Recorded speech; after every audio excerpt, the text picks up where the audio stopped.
happy feeling in just about anyone, whether it's a movie or a real life story. And I can easily say I've seen true love in the relationship of my grandparents. After hearing their story time after time at family gatherings, I feel like I'm an expert now to share that with you guys. And so to start off with, I'm going to explain my grandpa's side of the family in comparison to my grandma's side, how the unlikely two came together and what that meant for them and my family now. So to start off, my grandpa's family was a very religious, conservative family. It was super traditional for its time as far as they didn't want women to pursue an education and or a career. As in fact, it was actually looked down upon.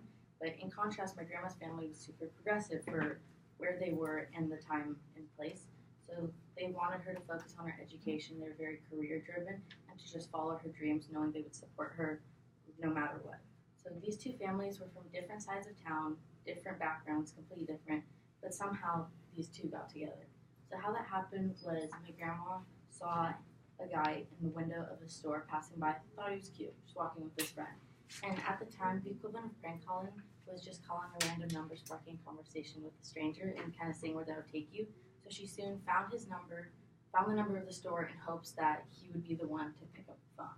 She ended up calling, they hit it off, and planned a blind date at an ice cream shop.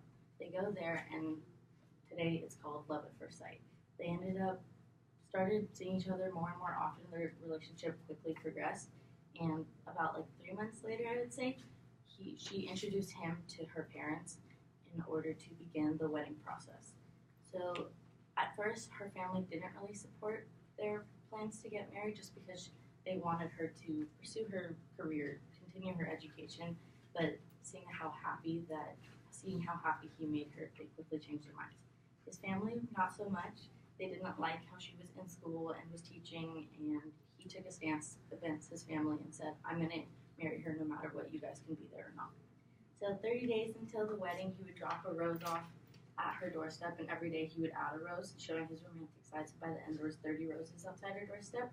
And after getting married, they're now almost at 60 years, and I've never seen a more harmonious relationship.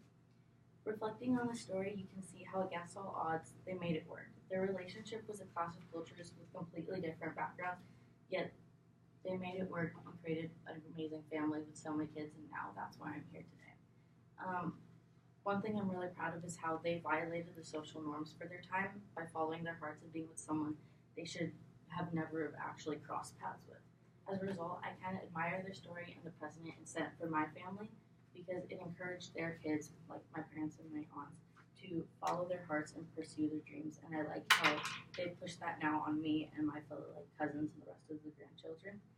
And I would say I hope there's a lesson in that for all of you to follow your hearts, do what you actually desire, because in the end there are positive benefits, whether it's what you imagine would happen or not.